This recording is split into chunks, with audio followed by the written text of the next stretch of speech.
আসসালামু আলাইকুম ওয়া রাহমাতুল্লাহি ওয়া বারাকাতুহু। হ্যালো এভরিওয়ান, সবাই কেমন আছেন? তো আমি আশা রাখছি খুব বেশি ভালো আছেন। তো আজকে আমি আপনাদের জন্য খুবই চমৎকার একটা শর্ট ক্লাস নিয়ে অ্যাপয়েন্ট হয়েছি। আমি বিলিভ করছি এই ক্লাসটি প্রথম থেকে শেষ পর্যন্ত দেখবেন। তো ডিয়ার ভিউয়ার্স, আমাদের কথাকে স্মার্ট করার জন্য বা সবার কাছে গ্রহণযোগ্য হওয়ার জন্য কথার মাঝে বা শেষে কিছু আমরা ইডিয়মস বা ফ্রেজ ব্যবহার করতে পারি। আর এই ইডিয়মস এবং ফ্রেজগুলি আপনার কথাকে এবং আপনার ভাষাকে অনেক সৌন্দর্য করে তুলবে। আর সেই ফ্রেজগুলির মধ্যে আমি 7টি ফ্রেজ বা ইডিয়মস আপনাদের জন্য যাচাই বাছাই করে একত্র করেছি।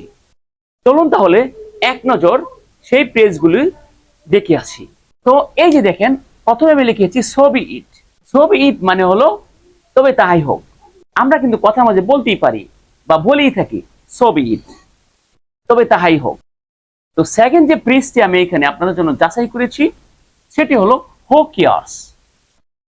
আর হো কেয়ার্স এর মানে হলো কার কি আসে যায়। আমরা কিন্তু অনেক কথা বলেই থাকি হো কেয়ার্স মানে কার কি আসে যায়। থার্ড নাম্বার যে ফ্রেজটি আমি আপনাদের জন্য যাচাই করেছি সেটি হলো I am at a loss. আমি আবারও বলছি I am at a loss. কি বলবো ভেবে পাচ্ছি না। অনেক সময় কিন্তু বলে থাকি কথার মধ্যে কি বলবো ভেবে পাচ্ছি না। আর আপনি যদি সেটা ইংলিশে বলেন I am at a loss, কি বলবো ভেবে পাচ্ছি না, তাহলে কিন্তু অনেক সুন্দর হবে। নাম্বার 4 যেটা সেটা হলো not a bit. Not a bit যার অর্থ হলো একটুকু না। আমরা কিন্তু অনেক সময় বলে থাকি একটুকু না।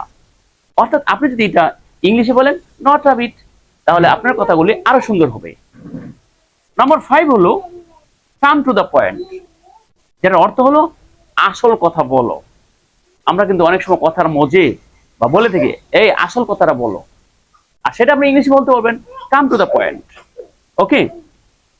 নাম্বার 6 যেটা আমি আপনাদের জন্য যাচাই করেছি সেটা হলো ইটস এনাফ, যার অর্থ হলো যথেষ্ট হয়েছে। নাম্বার 7 যেটা এখানে লিখেছি সেটা হলো নো মোর বার্স, যেটার বাংলা হলো আর কোনো কিন্তু নয়। আমরা কিন্তু অনেক সময় বলে থাকি আর কোনো কিন্তু নয়, এইবার রাজি হয়ে যাও। তাহলে সেটা আপনি ইংলিশ কিভাবে বলবেন? No more bars. No more bars. এই ছিল আজকে আমাদের সুন্দর সুন্দর 7টি ফ্রেজ বা ইডিয়মস। দয়া করে এই ইডিয়মস গুলো এক নজর দেখেন এবং মুখস্থ করে নেন।